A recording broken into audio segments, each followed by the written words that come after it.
조금 전에 노인장기 요양보험 얘기 나눴어요. 그죠? 그럼 노인장기 요양보험에서 혜택을 주는 거, 그걸 뭐라고 합니까? 급여라고 하겠죠. 급여. 그럼 혜택을 받는 급여의 방법에는 종류가 여기 세 종류로 나누었는데요. 먼저 첫 번째가 재가급여라는 거 있다 그랬죠. 이거 조금 전에 제가 너무너무 중요하다 그랬습니다. 재가급여라는 거. 그럼 재가급여 하면은 집에서 혜택을 받는다 이 말 아니겠습니까? 그래서 대표적인 예가 방문요양, 방문간호 이런 거가 들어가는 거죠. 방문요양, 방문간호 이런 거, 또는 방문목욕 이런 거 있죠. 그런 거. 그리고 또 주야간 보호, 방문요양, 방문목욕, 주야간 보호 이런 거요. 그럼 주야간 보호 이런 거랑 또 단기보호, 단기보호는 짧은 시간 조금 부탁드려서 보호를 부탁하는 거죠. 장기보호는 우리나라에서 시행하고 있진 않아요. 장기보호는 없고 단기보호라고 합니다. 방문요양, 방문목욕, 주야간 보호, 단기보호 이런 거는 재가급여에 해당합니다. 특히 참고로 외우진 않아도 됩니다. 단기보호는 예전 같은 경우는 단기보호를 할 수 있는 곳이 15일 이내까지는 단기간 할 수 있는데 요즘에는 9일 이내로 최근 설립된 곳에서는 9일 이내로 정했다 그 말입니다. 괜찮아요. 단기보호까지만 아시면 되겠습니다. 이 모든 게 전부 다 뭐다? 재가급여다. 알아두시고, 그러면 재가급여는 여러분들이 나중에 주야간 보호센터 이런 데서도 근무하시는 분이 있을 건데 그렇게 아주 중하신 분은 없어요. 왜냐하면 아주 중하신 분은 어디 갈까요? 시설로 들어가겠죠. 그래서 두 번째 혜택의 방법은 시설급여라는 것도 있죠. 그럼 이때 시설급여라는 거는 시설에서 혜택을 보는 거잖아요. 그 대표적인 두 가지 예가 어떤 게 된다? 노인요양시설, 그 다음에 노인요양 공동생활가정 두 가지입니다. 자, 시설의 혜택을 보는 거는 노인요양시설, 노인요양 공동생활가정이라고 합니다. 이 두 가지는 공통적으로 따라 들어가는 말이 어떤 말이 들어갑니까? 노인요양이라는 말 들어가죠. 노인요양 들어갔죠. 이 노인요양이 들어가는 이 두 가지는 어떤 시설이라고도 분류를 하냐면요. 노인 의료 복지시설이라고 합니다. 노인의료복지시설이라고 하겠습니다. 자, 그러면 노인의료복지시설이라는 건 두 가지밖에 없어요. 노인요양시설, 그 다음에 노인요양 공동생활가정 이렇게 두 가지가 있다는 거 알아두십시오. 자, 그 다음에 이번에는 재가의 혜택도 아니고 시설에 들어가는 혜택도 아니고 세 번째는 특별 현금 급여, 돈으로 주는 방법도 있어요. 그래서 세 가지 방법이 있다는 거. 그럼 이때 현금으로 주는 경우는 가족이 요양하면 여러분 가족 요양비 받죠. 그래서 요양보호사 자격증 취득하신 분 중에서는 우리 어머니가 아프셔서 등급 받으셔서 했다 이런 말 하시잖아요.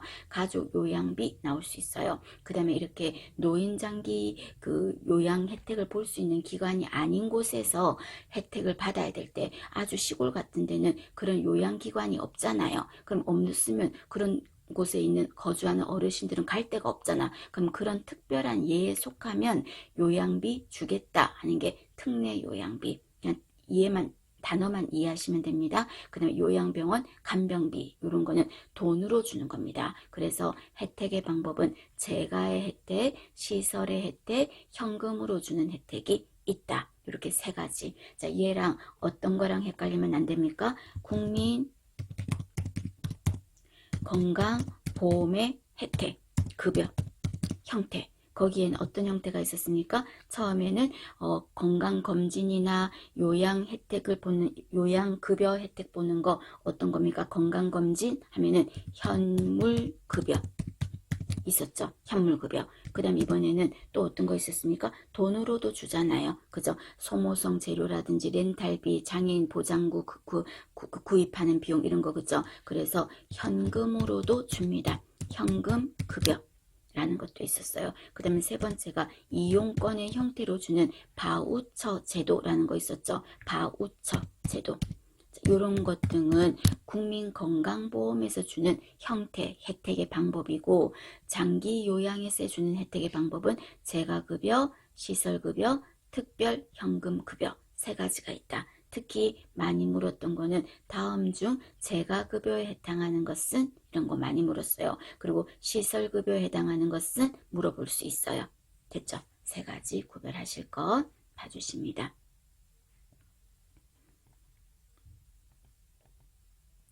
자, 그 다음에 이번에는 노인장기 요양보험 서비스 종류 있죠? 서비스. 그럼 서비스 종류는 여러분 표를 보시면 더 좀 글씨가 크죠? 거기에서 보시면 내용이 쭉 나오는데 뭐 다다다다닥 외울 내용은 아니고요. 한번 참고로 봐주시면 되겠습니다. 그래서 여기에서 보면 예를 들어서 일상생활 지원 서비스 같은 경우는 취사, 청소, 세탁 이런 거 도와주는 거 요양보호사 선생님들이 가서 도와주는 이런 혜택은 일상생활 지원 서비스 이런 거라고 하고요. 밑에 보시면 개인활동 지원 서비스라는 거는 뭐 외출하는 거 있죠. 은행 혼자서 못 가시면 같이 가서 도와드리고 하는 은행 가는 거, 병원 같이 가는 거, 모시고 가는 거 이런 게 전부 다 개인활동 지원 서비스라는 겁니다. 그래서 여러분이 주야간 보호센터나 이런 데서도 어른들 모시고 병원도 다니고 이러잖아요. 약도 타오고 그런 게 바로 개인활동 지원 서비스. 그 다음에 말벗 해드리고 이런 거 있죠. 그런 거는 정서 지원 서비스 이런 식으로 해서 서비스 종류가 있다는 거 한번 봐주시기 바랍니다. 자, 그 다음에 조금 전에 문제집에서도 다루었던 부분입니다. 여러분 국민건강보험의 특징 반드시 시험에 나옵니다. 여러분 국민건강보험의 특징. 자, 법률에 의한 무슨 가입이다? 강제적 가입이다. 법률에 의한 강제적 가입이다. 그 다음에 또 능력에 따른 보험료는 어떻다? 차등 부과다. 이때 능력에 따른다는 말은 소득에 따라서 그죠? 차등 부과다. 그러나 3번 급여 혜택은 어떻게 보는 거요? 균등하게 본다. 그 다음에 보험료 납부는 당연히 강제가입이니까 의무적이다. 그 다음에 너도 넣니 나도 넣는다. 경제연대성 하면 틀렸습니다. 사회연대성 강화다. 그 다음에 소득을 재분배한다. 그리고 위험을 분산한다. 보험료를 분담한다. 그 다음에 9번 조심하세요. 정부 주도로 강력하게 실시한다. 이래 말하면 또 틀렸어. 이런 표현 강력하게 실시하면 돈 안 내면 잡아갈 거야? 그런 건 아니잖아요. 그래서 이런 말은 틀렸고 법률에 의한 강제가입이다. 그렇게 말씀하셔야 됩니다. 그 다음에 10번 눈도장 한번 찍을까요? 자, 관리 운영하는 곳. 국민건강보험료 있죠. 그런 관리 운영하는 곳이 어디냐 하면은 자 먼저 보건복지부도 관여를 합니다. 그럼 보건복지부에서는 건강보험에 대한 정책을 결정하고 업무 전체에 대해서 총괄하는 일은 보건복지부. 그 다음에 여러분 사이에 건강이라는 말 빠졌네요. 국민건강보험공단. 자, 여기에서는 가입자, 국민건강보험 가입자, 이 사람 자격이 되나? 이 사람 자격되는데 건강보험료 안 넣고 있는 거 아닌가? 자격되는지 확인하고 이런 거 있죠. 국민건강보험공단에서예요. 그리고 이때 자격이 되면 여차 없이 뭐 내라 그래요? 돈 내라 그러지. 보험료 부과 징수하겠습니다. 어디서? 공단에서요. 그리고 이 사람 보험 혜택 받은 게 이게 혜택을 받았으면 돈을 줘야 되겠죠. 의료기관에. 그럼 비용 지급하는 것도 공단에서 합니다. 자, 공단에서 하는 거는 어떤 거라고요? 가입자 자격을 확인하고 보험료 거두고 비용 혜택 본 거 지급하고 이런 거는 국민건강보험공단입니다. 자, 반면 밑에 있는 건강보험심사평가원이라고 하죠. 우리는 흔히 심평원이라고 하거든요. 건강보험심사평가원은 어떤 키워드가 들어갈 거다? 심사하고 평가하고 이 말 들어갈 거예요. 그래서 건강보험의 심사평가원은 요양 혜택을 받은 게 비용이 적절했나 심사하겠다고. 혹시 과잉으로 해가지고 좀 속여서 받은 거 아닌가 하고 심사하겠다고. 그리고 그 돈이 정확하게 정말 적정한 선에서 받았나, 비용 적정한가 평가하겠다고요. 그래서 비용을 심사하고 평가한다. 비용을 심사하고 평가한다. 이래 말하면 건강보험 심사평가원. 가입자 자격이 되나, 돈 거둬 이런 거 하는 건 어디라고요? 국민건강보험공단입니다. 되셨습니까? 자, 그리고 여기 하나 빠졌는데, 국민건강보험은 여러분 단기보험의 성격입니까? 장기보험의 성격입니까? 내가 소득이 오른 거 금방 집산 거 알죠? 그래서 건강보험을 올리죠. 단기보험의 성격을 띠고 있죠. 소득이 높아진 거 금방 알고, 단기보험료가 아니라 단기보험의 성격을 띠고 있다 하는 겁니다. 하나 같이 추가해 주십시오. 자, 그 다음에 밑에는 아까 설명했던 부분입니다. 아까 노인장기 요양보험 하면서 국민건강보험 혜택 보는 거 있죠? 설명했잖아요. 그 안에 현물급여, 그 다음에 현금급여, 그 다음에 바우처 제도라는 세 가지가 있다. 그럼 시험 문제 충분히 이것도 물어볼 수 있습니다, 여러분. 이때 보험급여의 혜택은, 현물급여는 어떤 거예요? 의료 서비스를 받는 거, 서비스를 제공받는 거는 현물급여야. 그래서 대표적으로 우리가 병원에 가서 여러 가지 검사 받고 이런 서비스 받잖아. 그런 거 현물급여라고. 우리 머리가 아파요 해서 내 사진 한번 찍어보고 이런 거 있죠. 현물급여라고. 그 다음에 또 건강검진 받는 거 있죠. 짝수년도, 홀수년도 건강검진 받는 거, 이거 돈으로 안 주죠. 서비스를 받는 거를 현물급여라고 합니다. 그 다음에 현금급여는 말 그대로 돈을 주는 거예요. 그래서 장애인 보장구 급여비, 이거는 의수, 의족 이런 거 할 때 있죠. 돈 줘요. 그럼 뭐 대여료 있죠. 산소 같은 걸 살 수 없잖아. 그럼 산소 같은 거 할 때 대여료, 렌탈료 이런 거 있죠. 주는 거야. 그 다음에 또 소모성 재료 구입비, 예를 들면 어떤 걸까요? 복막 투석할 때 쓰는 도구, 그 재료들 있죠. 또는 당뇨 환자들 인슐린 주사 맞아야 되잖아. 그때 쓰는 인슐린 주사 바늘이라든지 혈당 검사하는 용지라든지 이런 거 있죠. 그런 거 전부 다 소모성이잖아. 그거 공단에서 준다고요. 공단에서 본인이 아마 10%고 그 공단에서 90%를 대어줄 겁니다. 돈으로 개인 계좌 통장으로 돈이 딱 들어와요. 그 다음에 바우처라는 제도는 이용권 형태, 그런 형태가 있다 하는 겁니다. 자, 이 세 가지랑 뭐를 헷갈리지 마라. 노인장기 요양보험의 혜택, 재가급여, 시설급여, 특별현금급여 하고 섞이지 말 것. 자, 그 다음에 직업병 쪽에서 산업보건에서 보면 근로자를 채용할 때 이런 문제 보셨죠? 근로자를 채용할 때 채용 건강검진 받잖아. 그러면 채용할 때 건강진단을 받는 목적이 뭡니까? 이래 말하면 이거는 뭐 자르려고 이런 게 아니라 신체적으로, 정신적으로 그 사람에게 맞는 자리에 배치하려고. 현실은 좀 아니긴 하지만 그죠? 채용시 이런 거 했을 때는 그 사람한테 맞는 자리에 배치하기 위해서 한다. 그 말이에요. 자, 그 다음에 아셔야 되겠죠? 유해한 작업 환경에서 종사하는 근로자들에게서 해주는 건강검진. 그건 뭐예요? 특수건강진단이죠. 특수건강진단은 어떤 곳에 있는 사람들한테 준다? 유해한 곳에 있는 사람들한테. 그러면 이 검사를 해주는 목적은 뭐예요? 이거 해주는 이유는 유해한 곳에 있었으니까 뭐가 생기기 쉬워? 직업병. 그죠? 직업병을 조기 발견하고 조기 치료를 도와주고 싶은 거죠. 특수건강진단의 목적은.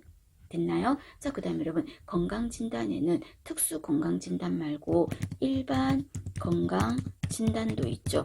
그럼 일반 건강진단은 이거는 그냥 사무직 같은 경우는 2년에 한 번, 사무직은 2년에 한 번, 사무직이 아니라면은 그냥 매년 한 번 이렇게 해주는 검진이 일반 건강진단이야. 그럼 이거는 하는 목적이 어떤 목적으로 합니까? 한다면은 이거는 우리가 건강검진 내가 직장 다녀서 일반 건강검진 했는데 거기서 유방암이 발견되었어요. 이렇게 해서 병원에 왔다는 거죠. 그럼 이런 경우는 뭐예요? 이 일반 건강진단은 직업병 이런 거하고 상관없고 개인적으로 가지고 있을 수 있는 질병을 어떻게 하겠다? 질병의 조기 발견.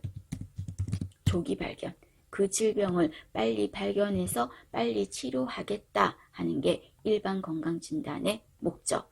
직업병에 대해서 빨리 발견하겠다 하는 거는 특수 건강진단. 두 가지가 있다는 거 구별하실 것.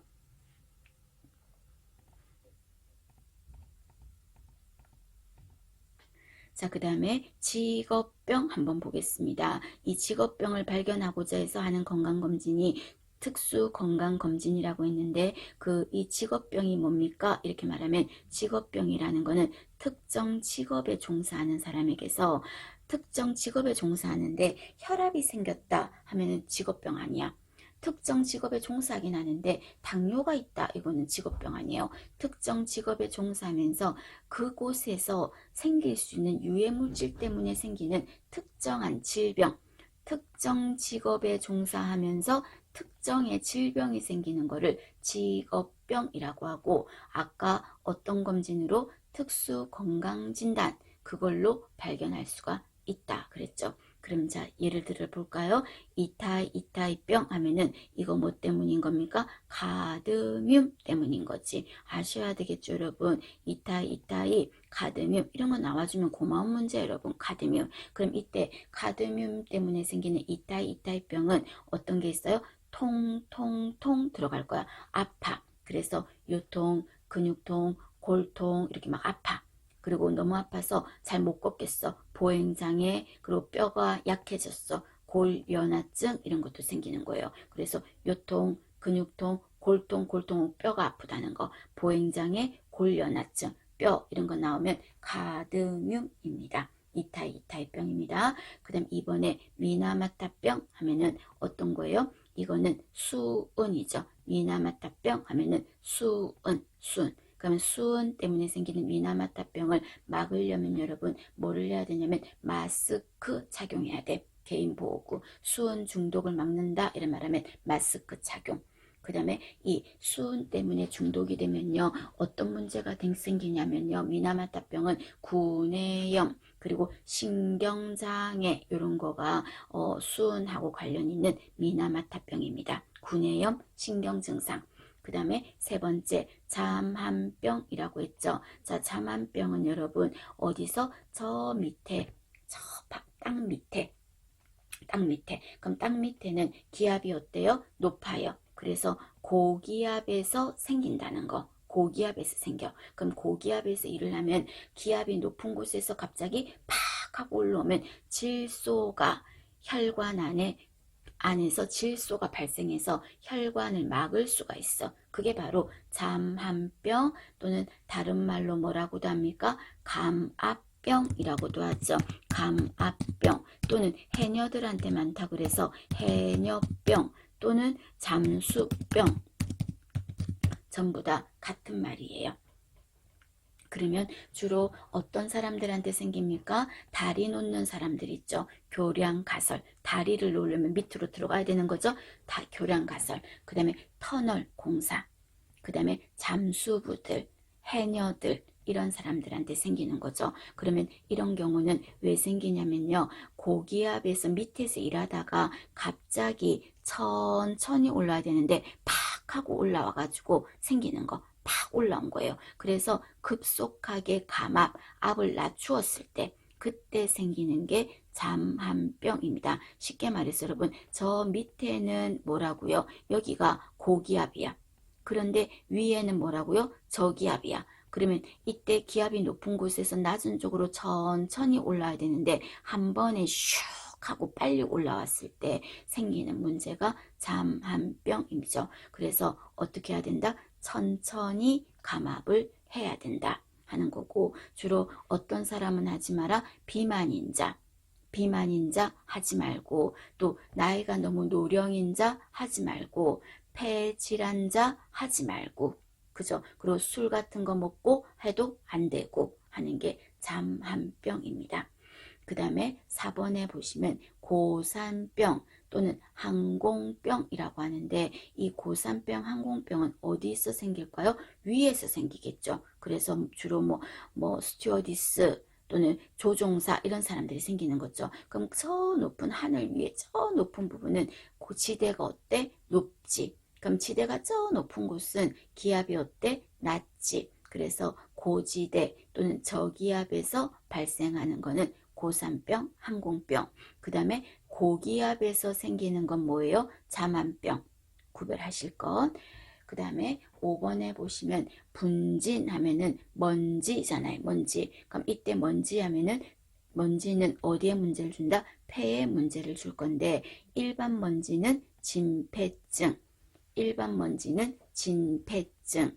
그 다음에 규폐는 일반 먼지가 아니고 채석공이라고 있어요, 여러분. 채석공은 돌 깨는 사람. 그럼 돌을 깨면 돌가루 먼지가 막 날리잖아요. 그런 게 몸에 폐로 들어가는 거죠. 그 다음에 도자기 이런 거 어쨌든 가루가 날리겠죠. 이런 거는 일반 먼지와 다르기 때문에 이런 질환은 규폐증이라고 합니다. 채석공, 도자기 하면 규폐증이에요.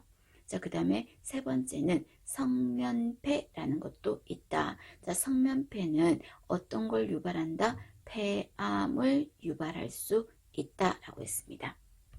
되셨나요? 자, 그 다음에 6번. 벤젠 하면 뭐가 떠올라야 돼요? 재생불량성 빈혈. 자, 재생불량성 빈혈은 이거는 어떤 빈혈입니까? 뭐 때문에 생기는 거지? 골수 기능이 떨어져서 생기는 빈혈은 무슨 빈혈이에요? 재생불량성 빈혈이라고 하죠. 그래서 이 빈혈이 생기게 만드는 유기용제 약품이 어떤 거다? 벤젠입니다. 그 다음에 7번에 보시면 레이노시병이라고 있죠. 자, 레이노시병 이거는요 주로 타이피스트, 타이핑 치는 타이피스트 이런 사람들한테 많다 그랬어요. 진동이에요. 진동 때문에 생기는 거 레이노시병. 그 다음에 또는 말초 부분이 추위에 노출돼서 손가락, 발가락 이런 데가 빨갛게 된 거야. 이런 게 바로 뭐라고요? 레이노시병이라고 합니다. 그럼 이렇게 손이나 발을 노출시켜서 추워가지고 이렇게 생겨서 혈액순환이 안 된다면 그쪽을 어떻게 해야 돼요? 장갑을 착용해서 따뜻하게 해줘야 되겠죠. 그죠? 그래서 레이노시병을 막으려면 어떻게 해야 되는가? 이런 말이 나오면 장갑 착용이라는 거 답해 주십시오. 봐주실 것.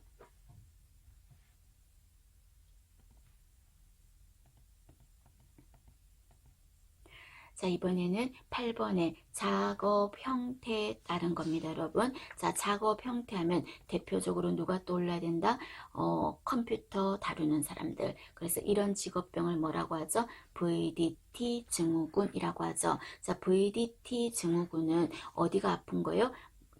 경자가 목이에요. 목줄기가 막 땡기는 거지. 그 다음에 뭐예요? 날개죽지까지 아파.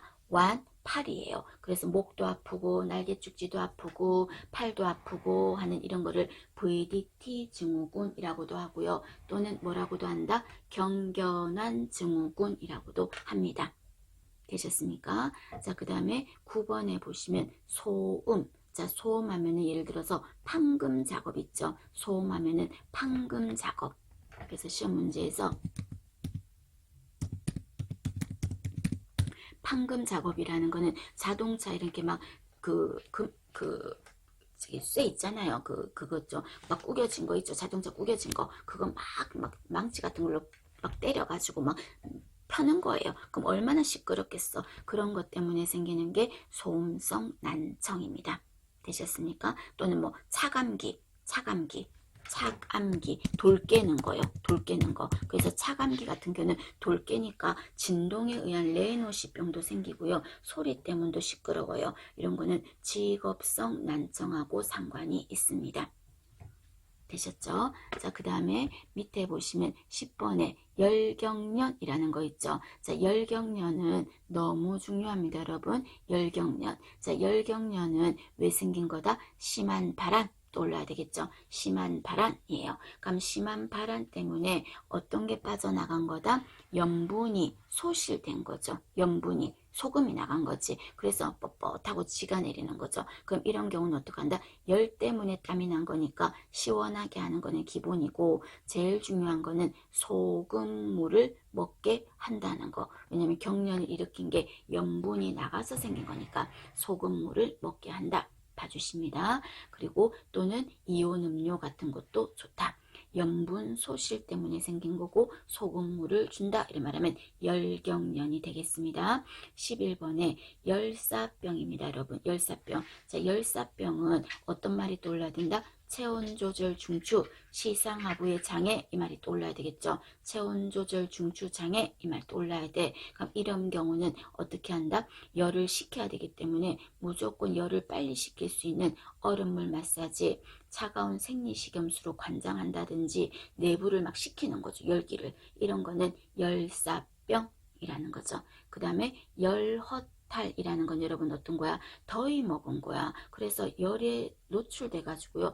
기운도 계속 달리고 심장도 더위가 먹어서 심장도 기운이 없고, 이런 게 바로 열허탈이라고 해요. 허탈하다. 어디가? 심장이. 이렇게 생각하세요. 그래서 심장이 힘이 없어서 수수하고 처지는 거야. 그럼 심장에다가 뭐를 줘야 돼? 바카스 줘야지. 그럼 심장에 주는 바카스 강심제, 디곡신이라고 하잖아요. 자, 이거를 줘서 해결하는 거는 열허탈이라고 하겠습니다.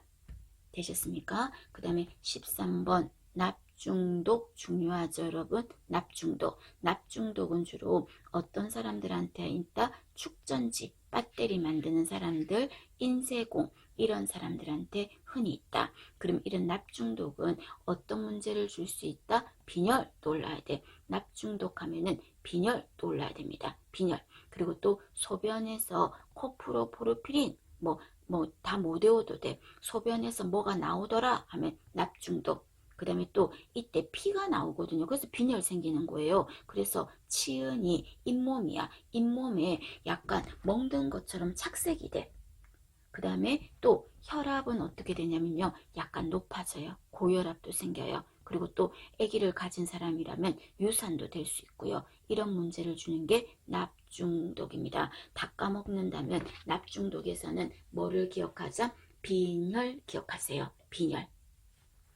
그 다음에 14번에 보시면 광선 중에서 적외선 그리고 자외선 있잖아요. 자, 적외선은 여러분 우리가 병원에 갔을 때 적외선 치료한다 이런 말 하죠. 눈병 같은 거 났거나 중이염 생겼을 때 빛 비추어 주잖아요. 적외선 치료하는 거. 그럼 이런 적외선은 국소 부위에 순환을 촉진해. 혈액순환이 잘 돼서 치료를 도와주는 건데 너무 과하면 백내장이 생길 수가 있어요. 그리고 우리가 애국조의 시간에 햇빛에 서 있으면 픽픽 쓰러지는 거 있죠. 일사병이라고 하죠. 이거요. 적외선 때문이에요. 그래서 일사병의 원인 적외선, 백내장의 원인 적외선. 되셨을까요? 자, 그 다음에 15번에 보시면 자외선이라는 거 있죠. 자, 자외선이라는 거는 어떤 거하고 관련이 있다? 비타민 D 떠올라야 되겠죠. 뼈, 비타민 D. 만약에 부족하면 뼈, 구루병, 뼈가 굽어지는 구루병, 그리고 자살이라 그랬어. 자살. 그래서 자외선은 살균작용. 그리고 이거 오래 쐬면 김이 끼죠. 침착. 그리고 이거 오래 쐬면 피부암 생길 수가 있어요. 됐나요? 봐주실 거.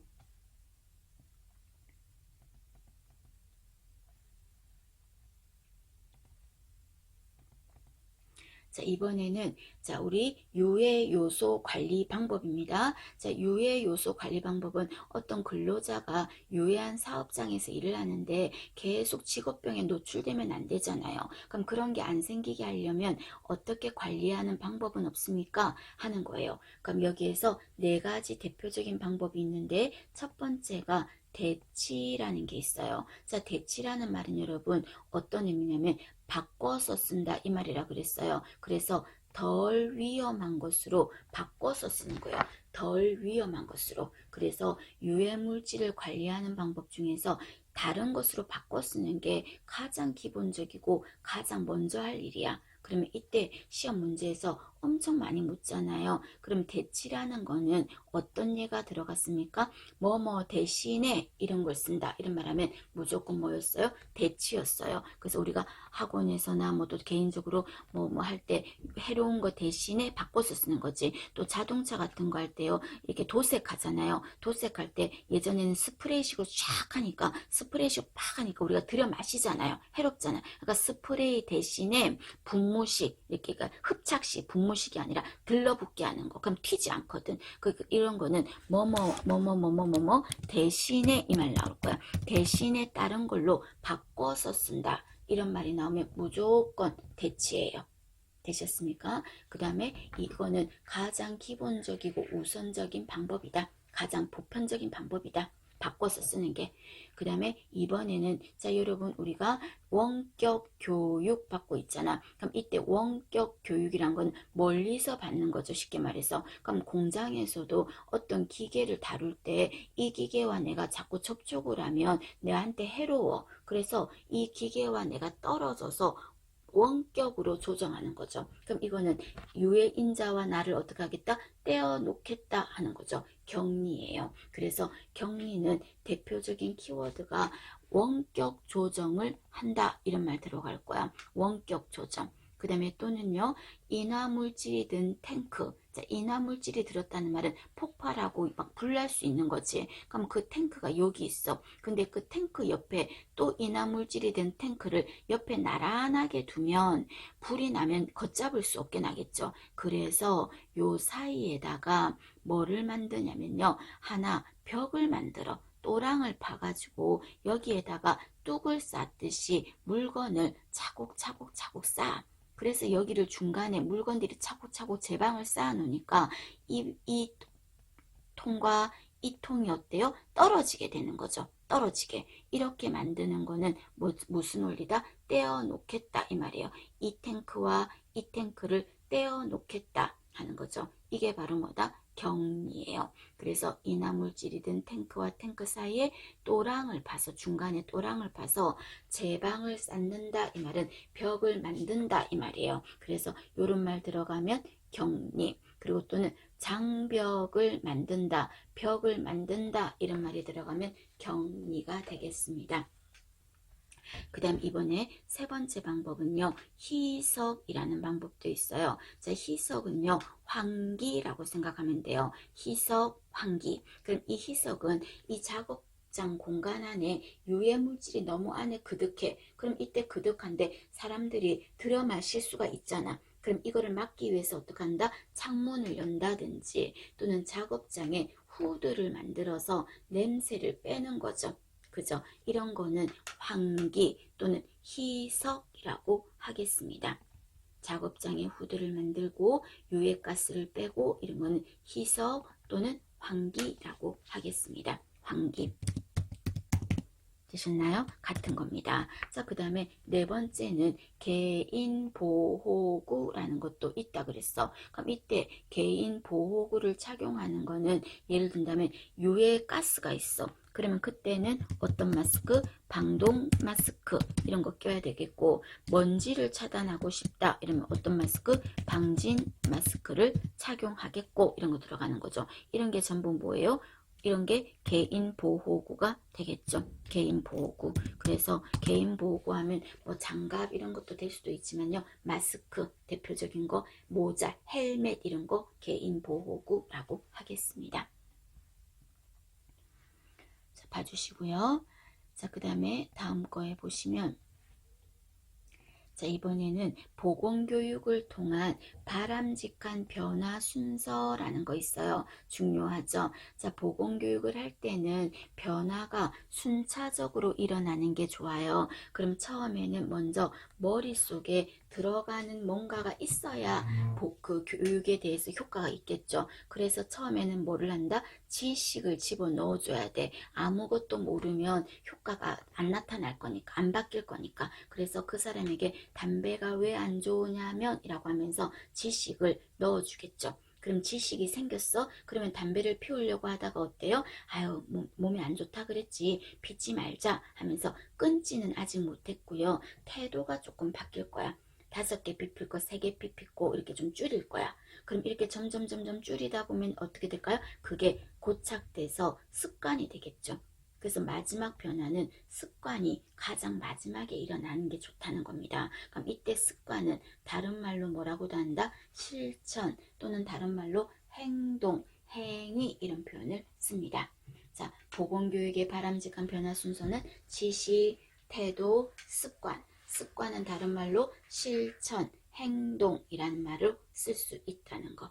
되셨나요? 자, 그 다음에 밑에 보시면 교육이 이루어지려면 네 가지 요소가 있어야 되더라. 그럼 그 4가지 요소가 가르치는 자 있어야 되겠죠? 교육자. 그 다음에 가르침을 받는 자, 학습자 또는 다른 말로 피교육자가 있어야 되겠죠? 그러면 이 가르치는 자와 피교육자가 그냥 자기네끼리 오늘 저녁 뭐 해 먹을까? 이런 것만 얘기하면 효과가 없죠? 보건교육이 이루어진 게 아니잖아요. 그러면 이때는 건강과 관련된 교육 내용이 있어야 되겠죠. 보건교육이니까 건강하고 관련된 내용이 있어야 돼. 자, 그런데 교육 내용도 있고 가르치는 자, 학생 다 있는데 환경이 좀 강의를 하고 강의 방법을 하는데 어두워가지고 불이 다 꺼져 있어. 그러면 효과가 없겠죠.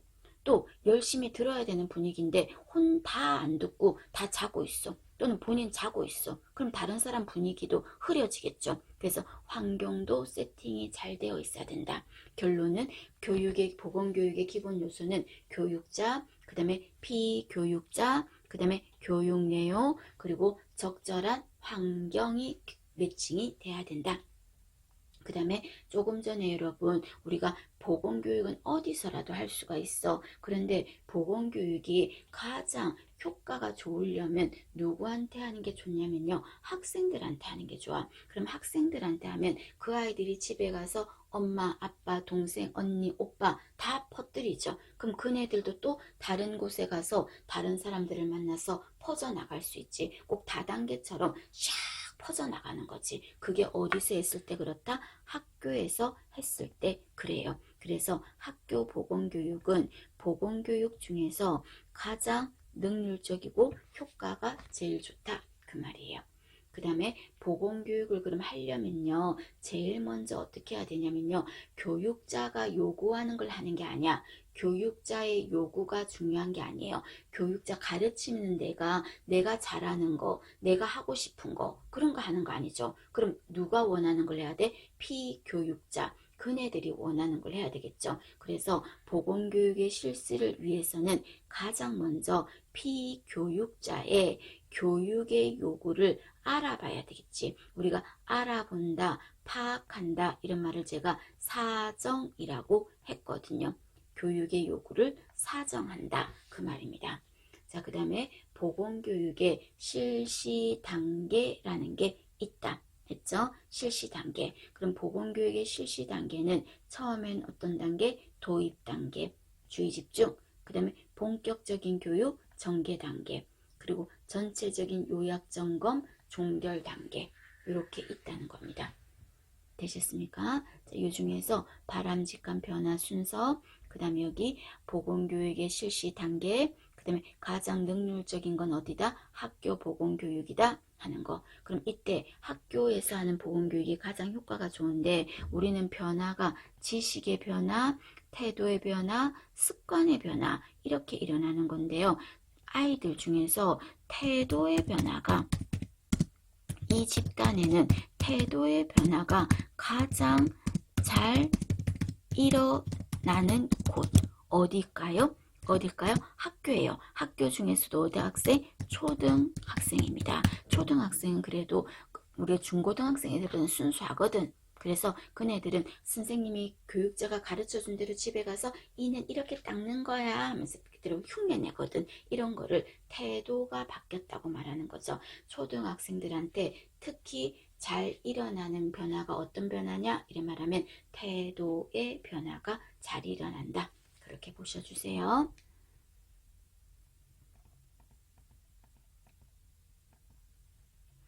자, 그러면 보건교육을 진행할 때는 어떤 순서로 합니까? 하는 겁니다. 이거 시험에서 최근 들어서 지난번 몇 년 전에도 한번 나왔고요. 이번에도 한번 언급이 또 지난번에도 됐죠. 최근에. 그래서 보건교육의 진행 방향은 쉬운 거 먼저 하고 어려운 것으로 하라. 어려운 것부터 하면 재미가 잃어버리겠죠? 과거 내용을 먼저 해야지. 그리고 최신 걸 해야 돼. 그래서 가장 우리 사람은 언제 걸 기억해요? 최신 게 기억나잖아. 그래서 최신의 내용이 마지막에 하라. 그 다음에 또 구체적인 거랑 추상적인 거랑 어느 게 더 쉬운 거예요? 구체적인 게 쉬워. 우리가 배우는 과목으로 친다면 실기, 이런 파트가 기본 간호 이런 게 구체적인 거지. 추상적인 거 하면 어떤 거예요? 의료 복규, 보건간호 뭐 이런 게 추상적인 거잖아. 그럼 어느 게 더 쉽다? 구체적인 게 쉬우니까 구체적인 것에서 추상적인 것으로. 그 다음에 4번에 단순한 거 복잡한 거에서 어느 게 더 쉬워? 단순한 게 쉽지. 단순한 것에서 복잡한 것으로. 그 다음에 직접적이라는 말은 여러분 쉽다는 거야. 간접적이라는 말은 약간 추상적인 거야. 그럼 어떤 게 직접적인 것에서 간접적인 것으로. 그 다음에 내가 익숙한 거를 먼저 하고 낯선 것을 나중에 할 것. 그 말입니다. 되셨습니까? 전체적으로 눈도장 잘 찍으세요. 이 정도는 다 아셔야 됩니다. 봐주실 것. 자, 그 다음에 밑에 보건교육사 하는 부분 있죠? 그냥 그건 참고로만 봐주시면 되겠습니다. 자, 이번에는 공중보건입니다. 여러분, 공중보건입니다.